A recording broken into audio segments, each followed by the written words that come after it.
ഇത് പൂയത്തിൻ്റെ അന്നത്തെ ദിവസത്തെ വീഡിയോ ആണ്. ഇപ്പോൾ ഇത് നമ്മളിപ്പോൾ എന്താ പറയുക, ഇതൊക്കെ നടക്കുന്നത് നമ്മൾ ശിവൻ്റെ അമ്പലത്തിലുള്ള കൊട്ടിലിൽ നിന്നാണ്.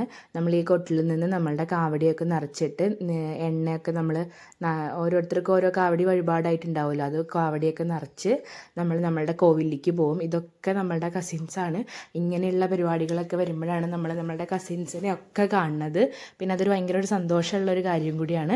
നമ്മളുടെ ആൾക്കാരൊക്കെ പല ദിക്കിലാണല്ലോ, അപ്പോൾ എല്ലാവരും കൂടെ കാണണം എന്നൊക്കെ പറയുമ്പോൾ ഇങ്ങനത്തെ വല്ല പരിപാടികളൊക്കെ വരണം.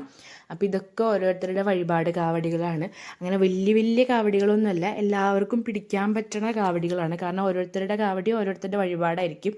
അപ്പോൾ അങ്ങനെ വഴിപാട് കാവടികളാണ് ഇതൊക്കെ, അല്ലാണ്ട് ഗംഭീരമായിട്ടുള്ള കാവടിയൊന്നുമല്ല.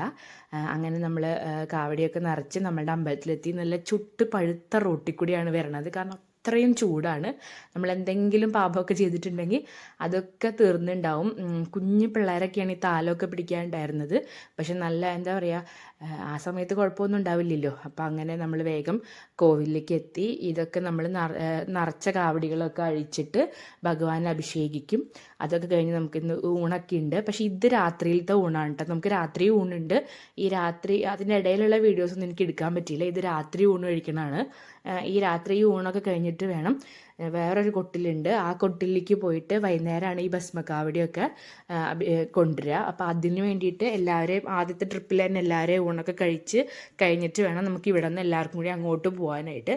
പിന്നെ ഇത് അവിടെ ചെന്നിട്ടുള്ള വീഡിയോ ആണ്. കാവടി പൂജയൊക്കെ ഉണ്ട്, ഈ ഭസ്മക്കാവടി നിറയ്ക്കലൊക്കെ ഉണ്ട്. അതൊക്കെ കഴിഞ്ഞിട്ട് നമ്മൾ ഇതുപോലെ നേരത്തെ പോലെ തന്നെയാണ് നടന്നിട്ട്. അപ്പോൾ കുറേ കാവടികളുണ്ടാവും. ഇതാകെ 3 കാവടി ഉണ്ടാവുള്ളൂ, പിന്നെ ഒരു പീലിക്കെട്ടും ഉണ്ടാവും. അങ്ങനെ അതൊക്കെ നിറച്ചിട്ട് നമ്മളുടെ കോവിലിലേക്ക് പോവുകയാണ്. അങ്ങനെ കുഞ്ഞു കുഞ്ഞു പരിപാടികളേ ഉള്ളൂ, പക്ഷേ എന്താ പറയുക, നല്ലൊരു പോസിറ്റീവ് മൈൻഡുള്ള പരിപാടികളാണ്. കാരണം ഈ പാട്ടും പിന്നെ ഈ എന്താ പറയുക, നമ്മളെല്ലാവരും കൂടി പ്രാർത്ഥനയും പിന്നെ മുരുകൻ്റെ നാമം ചെല്ലലും ഒക്കെ ഒരു എന്താ പറയുക, ഭയങ്കര ബ്ലെസ്സിങ് ആയിട്ടുള്ളൊരു മോമെൻ്റ്.